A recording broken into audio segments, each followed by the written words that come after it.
श्री शिवाय नमस्तुभ्यम। जय श्री कृष्णा, राधे राधे। आपका स्वागत है आपके अपने YouTube चैनल ज्ञान लोक में।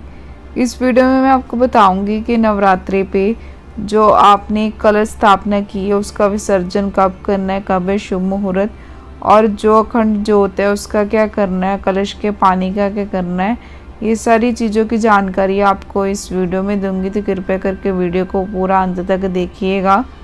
तो जो नवरात्रि का जो त्यौहार चल रहा था वो 9 दिन लगातार चल रहा था, और इस जो लगातार 9 दिनों तक माँ दुर्गा के विभिन्न रूपों की आराधना के बाद यानी 10वें दिन उन्हें विसर्जित करना पड़ता है। इस वर्ष जो 2 अक्टूबर को विजयदशमी के दिन दोपहर 2:56 तक इन्हें जो विसर्जित किया जाएगा। उसके बाद षडोपचार पूजन के बाद रौली, फूल, मिठाई आदि अर्पित करते हैं। उसके बाद माँ की आरती की जाती है। और अब मैं आपको बताती हूँ कि जो आपको घट स्थापना के कलश और अखंड ज्योत का क्या करना है। तो जो आपको मैंने बताया था, पहली वीडियो बताई थी जब शारदीय नवरात्रि स्टार्ट हुए थे कि घट स्थापना, कलश कैसे उसकी स्थापना करनी है। तो अब मैं आपको बताती हूँ कि इस कलश का क्या करना है। जैसे सबको पता ही है कि नवमी के बाद जो नवरात्रे समाप्त हो जाते हैं, और नवरात्र समापन के बाद इन चीज़ों का क्या करना होता है ये विस्तार से समझाती हूँ। नवरात्रि के बाद कलश का क्या करें। महानवमी के साथ ही नवरात्रि का समापन हो जाता है। शास्त्रों के जानकार कहते हैं कि यदि आपके घर में मिट्टी का कलश स्थापित किया है तो उसे नदी या तालाब में विसर्जित कर देना चाहिए। यदि आपने पित्तल, तांबे या अन्य किसी धातु का कलश स्थापित किया है तो उसे संभाल कर भी रखा जा सकता है ताकि अगले नवरात्रि में उसका पुण्य प्रयोग किया जा सके। कलश के नारियल का आपको क्या करना है। नवरात्रि की महानवमी पे कलश पे रखे नारियल को फोड़ के प्रसाद के रूप में बांट दिया जाता है। इस नारियल का एक टुकड़ा प्रसाद के रूप में कन्याओं की थाली में भी रखा जाता है। और कलश के जल का क्या करना है। नवरात्रि की महानवमी तिथि पे कन्या पूजन के बाद कलश में जो मौजूद जल को घर के अलग अलग हिस्सों में छिड़क देना चाहिए। कहते हैं कि इससे घर में नकारात्मक ऊर्जा का नाश होता है। और आप इसके जल को तुलसी को भी अर्पित कर सकते हैं। अखंड ज्योत, नवरात्रि के समापन पे अखंड ज्योत को खुद से ना बुझाएं।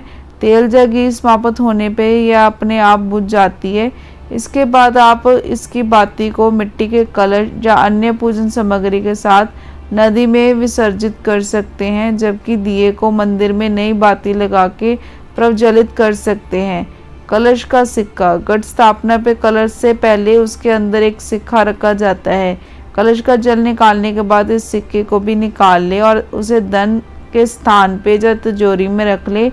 यदि आप व्यापारी हो तो उसे दुकान के गले में रखना भी शुभ होता है। और जो नवरात्रि में उगाई जाने वाली जौ को भी नवमी तिथि पे विसर्जित करने की परंपरा है।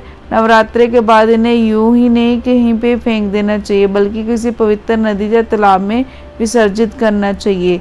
और जो कलश विसर्जन जो इनका मुहूर्त है वो 2 अक्टूबर को शारदीय नवरात्रि की 10वीं तिथि के दिन किया जाता है। वैसे तो 10वीं तिथि का मुहूर्त 1 अक्टूबर को शाम 7:01 से लेकर 2 अक्टूबर को शाम 7:10 तक है, लेकिन उदय तिथि के अनुसार कलश विसर्जन 2 अक्टूबर को ही किया जाएगा। और जब आप कलश विसर्जन करोगे तो उसका आपको ये मंत्र बोलना है, आवाहनम न जनामि विसर्जनम, पूजा चवना जनामी क्षमस्व परमेश्वर, मंत्रहीन क्रियाहीन भक्तिहीन जनार्दन। कलश विसर्जन जो विधि है क्या है, कलश के ऊपर रखे हुए नारियल को प्रसाद के रूप में सभी में बांट दे। वही कलश के जल को आम के पत्ते से पूरे घर में छिड़क दे। ये जल परिवार के सभी लोगों के ऊपर भी छिड़के। बचे हुए जल को तुलसी को छोड़ के किसी भी पेड़ में डाल दे। कलश के नीचे बोए गए जवारे को उसी स्थान पे रख ले जहाँ आपने अपना पैसा या कीमती स्थान रखा है। कुछ जवारे अपने पर्स में भी रख सकते हैं। नवरात्रि पूजा में इस्तेमाल की पूजन सामग्री को पीपल के पेड़ पे रख दे। और आप चाहे तो जो जल होता है कलश का उसको पीपल के पेड़ की जड़ को भी चढ़ा सकते हैं।